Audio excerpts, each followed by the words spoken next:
Hi guys, it's Anime OVO, and today is Chapter 5 of Shoji X Reader. Enjoy! You sluggishly rolled out of your bed and collapsed onto the floor. You look at your phone and saw no new messages. You got up and groaned as you slowly get into your uniform and slipped on a silver headband to top the whole outfit off. This time you made sure all your things were in your bag before you left. You went downstairs and sat down at the table after you popped a piece of bread into the toaster. You pulled out an apple while you waited and thought to yourself, I wonder. You grabbed another apple and put it into your pocket as you grabbed your piece of toast as it popped up. You quickly ate it and ran outside to see Mizo, who was standing in his usual spot waiting for you. It had been a few weeks since he had saw your cuts, and still nothing from your mom. You and Mizo were getting closer, though. "Good morning, Mizo," you said in a cheerful voice. "Yes, good morning, Yin," he said with a smile. Underneath his white hair and mask, you could see a small hue of pink covering his face. You let out a small chuckle, which made the hue spread to his ears. Come on, let's go. We're going to be late," he said quietly.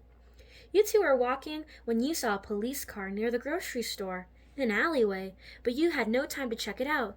You two were walking and someone bumped into your shoulder, causing you to stumble back a little bit. "Yin!" You heard Mizo shout your name, but the streets were getting more and more crowded. "It's okay, Mizu. I'll meet you at the metro, okay?"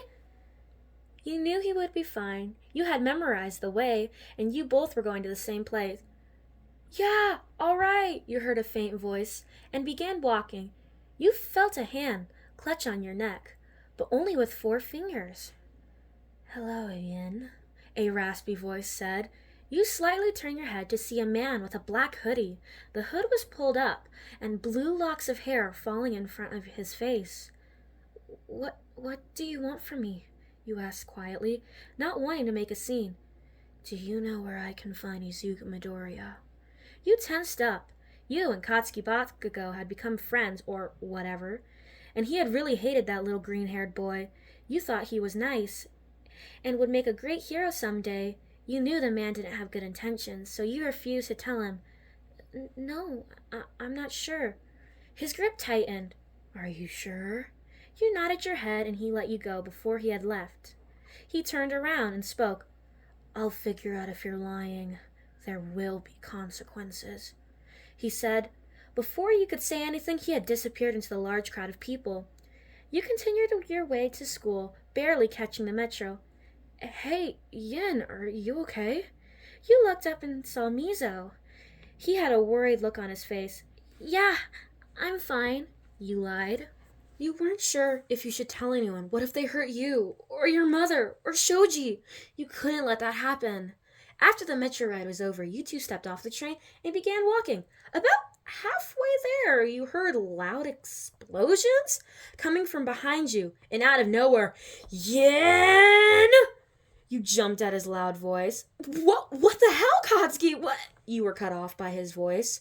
"All 3 of us should train together, because I'm the only one who know you two," he said with his regular scowl, but you could tell he was serious.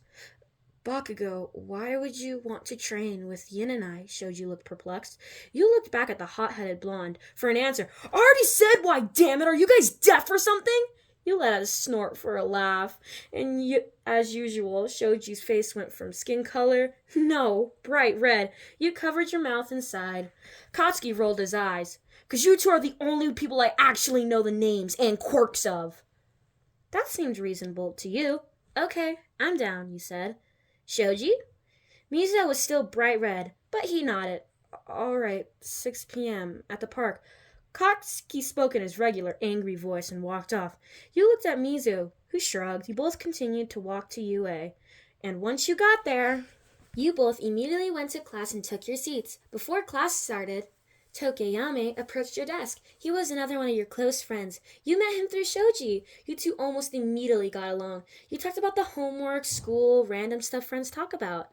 The bell rang and the bored-looking teacher, Aizawa, slithered into the room. "Get your hero costumes on, we're doing training exercises," he said, bored.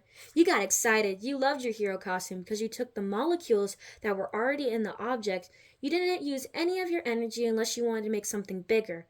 But when you use too much of yourself, you can have bone loss, blood loss, and obviously you would fall unconscious because you needed to use yourself sometimes. Your costume was a bit revealing, but you were thankful you didn't look like Momo Yaoyorozu, whose costume looked like it could be a bathing suit.